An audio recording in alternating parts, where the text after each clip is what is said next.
여호수아 10장 6절부터 14절까지 같이 읽겠습니다.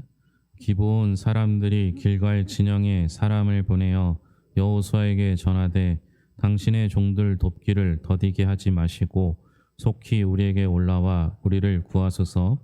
산지에 거주하는 아모리 사람의 왕들이 다 모여 우리를 치나이다 하매 여호수아가 모든 군사와 용사와 더불어 길갈에서 올라가니라.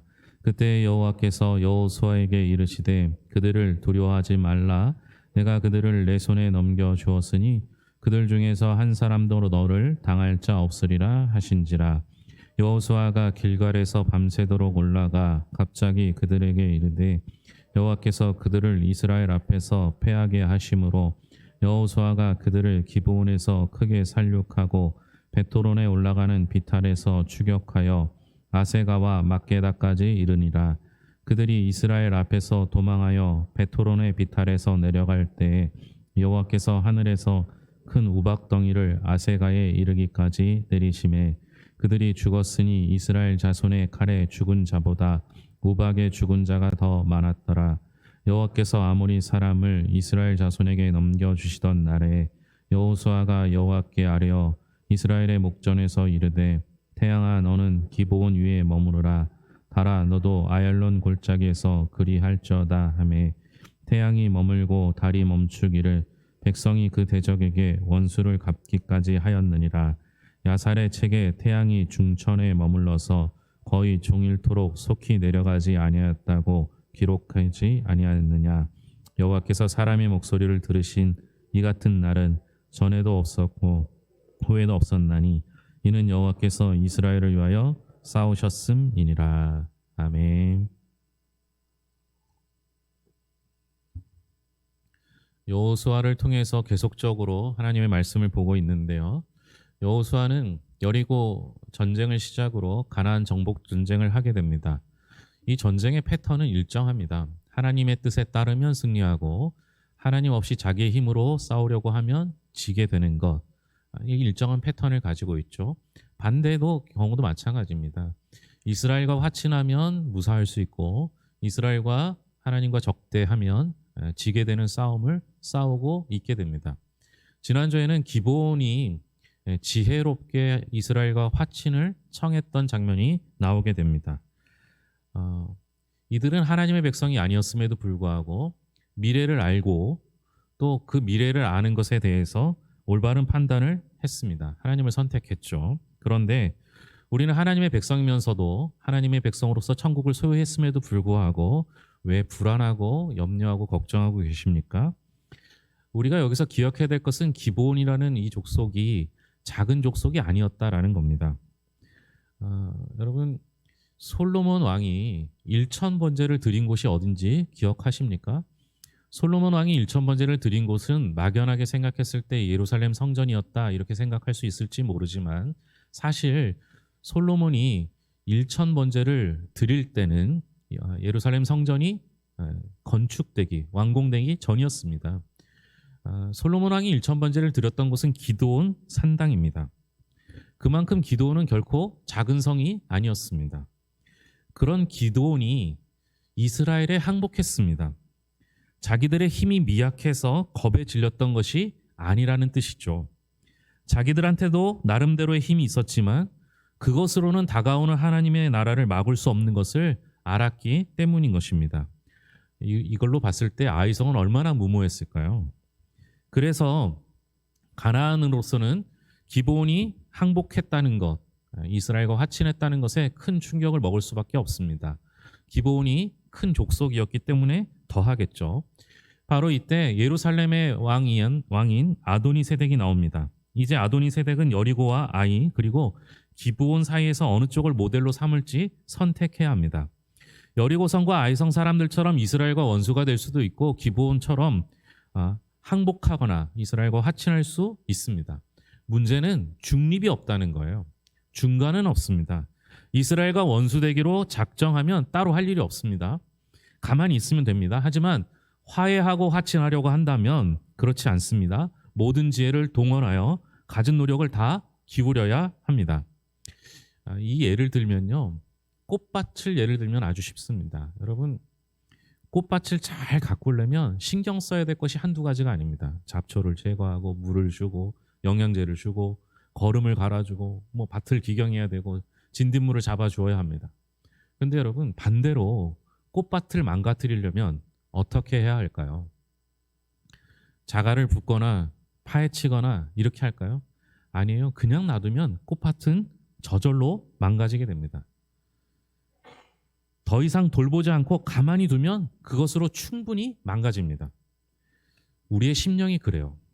하나님과 원수가 되기 위해서는 별로 노력 안 해도 됩니다. 아무것도 안 하고 가만히 있으면 저절로 하나님과 원수가 됩니다. 하지만 하나님과 화목하기 위해서는 날마다 자기를 부인하고 자기 십자가를 져야만 하는 것이죠. 결국 아도니세덱은 기브온을 응징하기로 결정합니다. 아모리 다섯 왕이 힘을 합쳐 군대를 물고 기드온을 압박합니다. 얼마 전까지만 해도 기브온은 자기들과 같은 편이었지만 이젠 아닙니다. 그들이 보는 기브온은 변절자 집단인 것이죠. 이 세상에서 우리가 살아갈 때 하나님께 돌아서기로 작정하면요, 세상은 우리를 가만두지 않습니다. 세상과 원수될 수밖에 없죠. 세상은 우리를 결코 방관히 내두지 않습니다. 결국 기브온의 상황이 급박해집니다. 이스라엘한테 도움을 요청하죠. 이스라엘이 기브온에게 속아서 화친한 것이라면 도와주러 가지 않으면 됩니다. 아니면 조금 늦게 가면 되는 것이죠. 하지만 그럴 수는 없습니다. 하나님은 자기 백성을 끝까지 보호하시려는 분이라는 사실을 많은 사람들에게 알려줘야 하기 때문입니다. 비록 기브온이 한때는 이방이었을지 모르지만 하나님의 백성으로 편입되었습니다. 하나님은 하나님의 백성을 보호하시지 않는 적이 단 한 번도 없습니다. 하나님의 백성으로 편입된 순간부터 하나님의 보호를 받을 권리가 있는 것이죠. 이렇게 아모리 다섯 왕과 이스라엘 사이에 전쟁이 벌어집니다. 그리고 이스라엘의 일방적인 승리로 끝납니다. 전쟁을 앞두면 사람들의 관심은 어떻게 싸울까에 관심을 가집니다. 하다못해 축구나 야구도 전략이 중요하죠. 이기기 위해서 그렇습니다. 그런데 성경에 나오는 전쟁에는 그런 이야기가 잘 나오지 않습니다. 아말렉 전투도 마찬가지였고 기드온 300용사도 그렇고 여리고성 전투, 아이성 전투 어디서도 그렇습니다. 왜 그렇습니까? 전쟁은 여호와께 속한다라는 사실을 보여주기 위해서입니다. 이번 전쟁 역시 마찬가지였죠. 하나님께서 여호수아에게 그들을 두려워하지 말라. 내가 그들을 내 손에 넘겨주었으니 그들 중에서 한 사람도 너를 당할 자가 없으리라 라고 하였습니다. 여호수아는 이미 약정된 승리를 확인하면 그것으로 충분했습니다. 그리고 하나님께서 큰 우박 덩어리로 아모리를 치셨는데 이스라엘의 칼에 죽은 자보다 우박에 맞아 죽은 자가 더 많았다라고 합니다. 그리고 나서 여호수아의 그 유명한 기도가 나옵니다. 태양아 너는 기브온 위에 머무르라. 달아 너도 아얄론 골짜기에서 그리할지어다. 여호수아가 행여 날이 저물어서 하나님의 전쟁에 지장이 있을까 싶어서 태양과 달이 멈춰달라고 기도했고 하나님께서는 이스라엘이 대적을 치는 일에 시간이 부족하지 않도록 그 기도에 응답해 주셨습니다. 자, 여기까지가 이 아모리 전쟁에서 중요한 내용을 정리한 겁니다. 저는 여기서 세 가지 질문을 던져봅니다. 첫째로 이게 가능한가라는 겁니다. 시간이 멈추는 게 가능한 것인가? 과학적으로 증명이 가능한 것인가? 한동안 어떤 목사님의 얘기를 설교에서 들었는데요. 나사에서 연구를 했는데 시간이 멈춘 기록을 발견한 겁니다. 과거를 연구하다가. 그래서 그 시기를 살펴보니까 딱 이 아모리 전쟁 때와 겹치더랍니다. 그래서 시간이 멈췄다라고 그런 연구를 했다라는 얘기를 들었습니다. 그 목사님 얘기를 들었을 뿐이지 제가 확인해 본 바는 아닙니다. 또한 여러분 과학적으로 모든 걸 증명할 수 있을까 한번 생각해 볼 필요도 있겠죠. 여러분 과학적으로 모든 걸 증명할 수 있으리라고 생각하십니까? 우리가 증명할 수 있는 것은 그렇게 많지 않습니다. 제가 그 한 4주 정도 전도 세미나 들었는데요. 과학적인 얘기를 하는데 되게 어려운 얘기를 해요. 그런데 우리가 살고 있는 세상은 3차원 세계인데요. 4차원을 이야기하지 않습니까? 그런데 우리는 3차원도 잘 이해를 못하고 어떤 때는 3차원도 잘 발견하지 못합니다. 근데 4차원 자꾸 얘기하잖아요. 4차 산업혁명도 얘기하고. 그럼 우리가 알고 있는 4차까지는 4차원 세계까지 인정하십니까? 놀라운 사실은요. 과학자들은 11차원까지 있다라고 얘기합니다. 그것도 그게 마지막이 아닐 거라고 생각합니다. 우리가 알고 있는 태양계 여러분들 증명해낼 수 있잖아요. 그런데 태양계 너머에는 어떤 것이 있는지 잘 모르잖아요. 근데 어떤 이가 망원경을 뭐 허블 망원경 같은 걸 발견해서 태양계 너머까지도 볼 수 있다라고 합니다. 과학은 우리가 아는 것의 일부를 증명할 뿐이지 모든 것을 증명하지 못합니다. 그러니까 과학적으로 증명하는 게 맞는 얘기인가? 그건 아닐 수도 있다는 것이죠. 이 부분에 있어서 저는 믿음의 영역이라고 생각합니다. 하나님께서 세상을 창조하셨습니다. 그러면 하나님께서 세상을 창조하셨어요. 무에서 유를 창조하셨죠. 없는 시간을 있는 시간으로 만드셨어요. 그러면 하나님께서 시간을 만드신 분이 시간을 멈추게 하는 거 당연한 거 아닙니까? 전 그렇게 생각합니다. 또한 하나님께서 시간을 멈출 수 있는 분이기 때문에 저는 하나님을 믿습니다. 우리 하나님 시간도 못 멈추는 하나님이라면 제가 어떻게 그 하나님을 믿을 수 있겠습니까? 두 번째로 우리가 질문해야 될 것은 여호수아가 기도는 멋있게 했지만 왜 그렇게 기도했을까? 저는 이렇게 생각해 봤습니다. 제가 보기에는 여호수아는 저처럼 잔머리가 잘 돌아가지는 않는 것 같아요. 여러분, 시간을 멈추게 해달라, 이 기도 멋있잖아요. 얼마나 멋있습니까? 뭐 태양을 바라보면서, 달을 바라보면서 시간아 멈춰라, 이런 거 얼마나 멋있겠어요. 근데 여러분 생각해 보세요.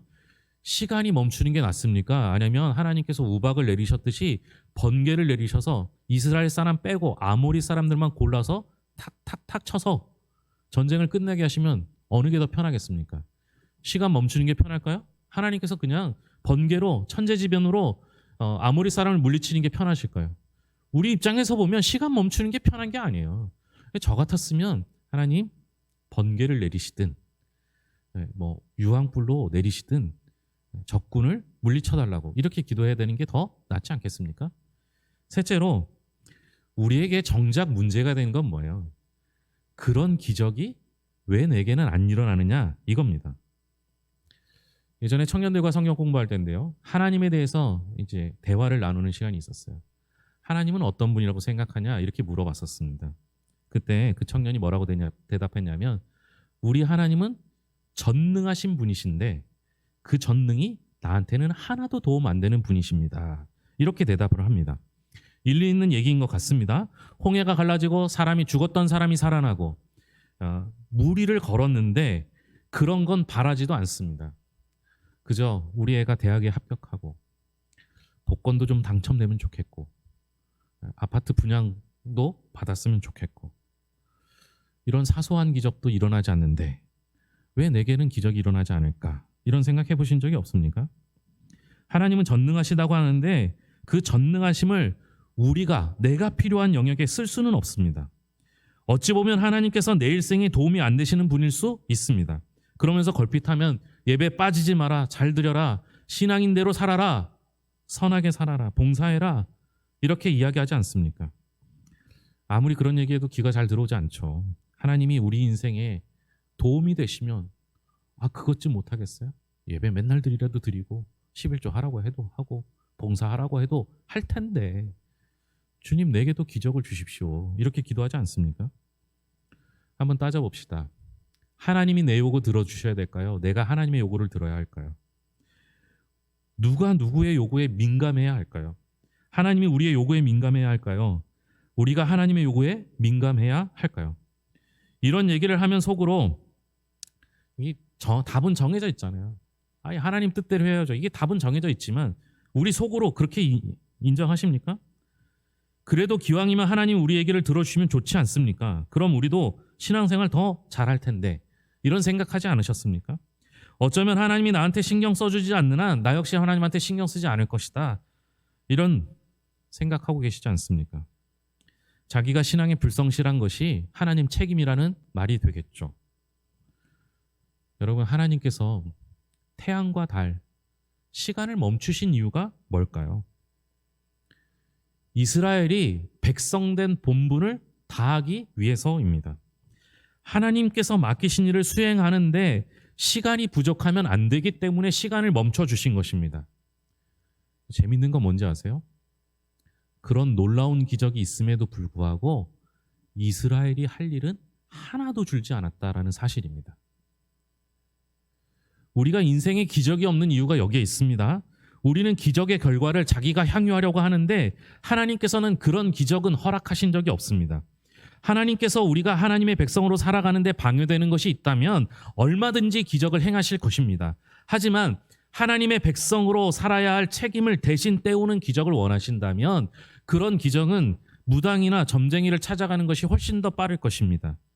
출애굽 때를 한번 살펴볼까요? 하나님께서 홍해를 가르시는 기적을 베푸셨습니다. 매일매일 만나를 내리셔서 40년간을 먹여주셨습니다. 물이 없으니까 반석을 쳐서 물이 나오게 하셨습니다. 이스라엘은 그런 기적의 현장에 있었습니다. 하지만 그 기적을 체험했을진 몰라도 이스라엘이 해야 할 일은 하나도 줄지 않았습니다. 하나님께서 홍해를 가르셨습니다. 홍해를 가르는 기적은 보았지만 홍해를 건너는 것은 이스라엘이 해야 할 일이었습니다. 홍해를 건너서 광야에 발을 내디뎠습니다. 그 후에 그 광야에서부터 가나안까지 가는 길은 하나도 줄어들지 않았습니다. 하나님께서 매일매일 만나를 내려주셨음에도 불구하고 입에 넣어주시지 아니하시고 그 만나를 거둬서 먹어야 했습니다. 물이 없을 때 목이 마르지 않도록 해주신 것이 아니라 물이 나오게 해주셔서 물을 떠먹는 수고를 하게 하셨습니다.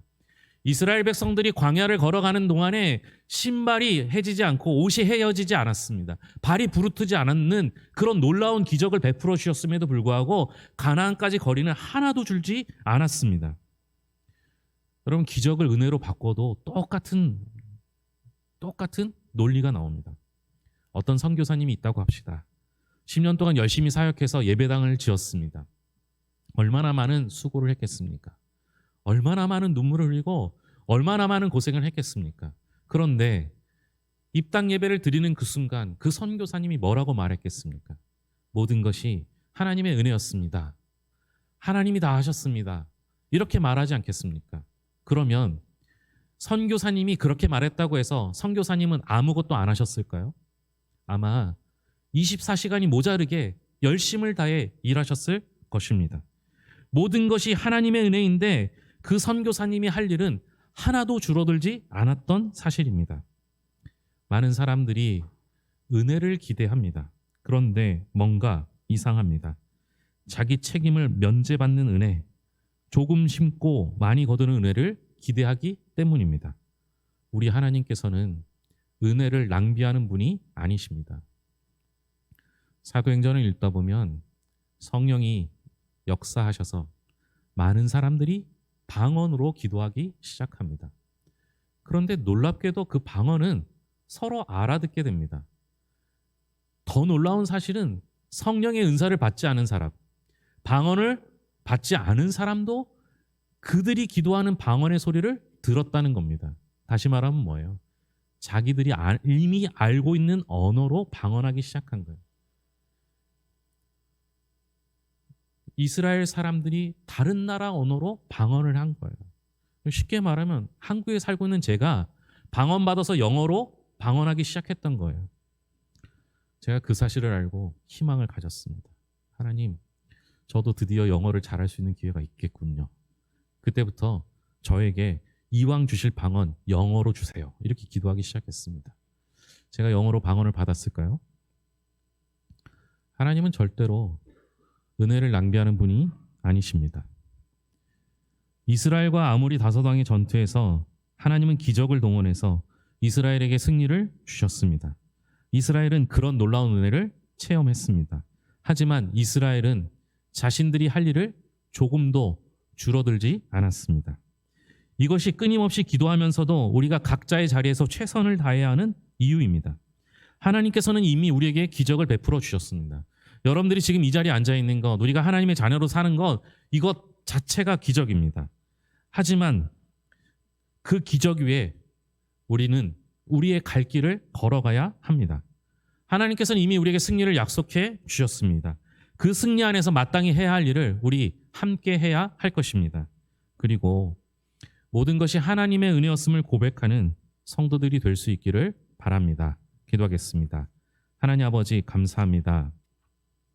이스라엘이 전쟁을 승리하기 위해서는 하나님의 은혜가 필요했습니다. 하나님의 능력이 필요했습니다. 하나님이 도와주시면 또 하나님께서 약속하신 대로 반드시 승리했습니다. 그럼에도 불구하고 이스라엘의 모든 사람들은 전장에 나가야 했습니다. 그 전쟁에서 부상을 입기도 하고 전사자가 생기기도 하였습니다. 이처럼 하나님께서는 우리에게 은혜와 기적을 베풀어 주시지만 우리는 우리가 해야 할 일을 성실히 해야 합니다. 아무것도 안 하고 모든 것을 누리길 원하는 그런 도둑놈 심보는 버리게 하여 주셨고, 하나님이 베풀어 주실 은혜를 기대하면서 마땅히 해야 할 일들을 자신의 위치에서 최선을 다하여 할 수 있도록 인도하여 주시옵소서. 그동안 우리가 하나님의 은혜를 오해했습니다. 하나님의 기적을 오해했습니다. 하나님이 주시는 은혜와 기적은 하나님을 더 잘 믿기 위함임을 깨닫습니다. 하나님, 그 기적 보게 하셨사오니 하나님을 더 신뢰하게 하시고 하나님을 더 의지할 수 있도록 인도하여 주시옵소서. 기적이 필요한 이들이 있습니다.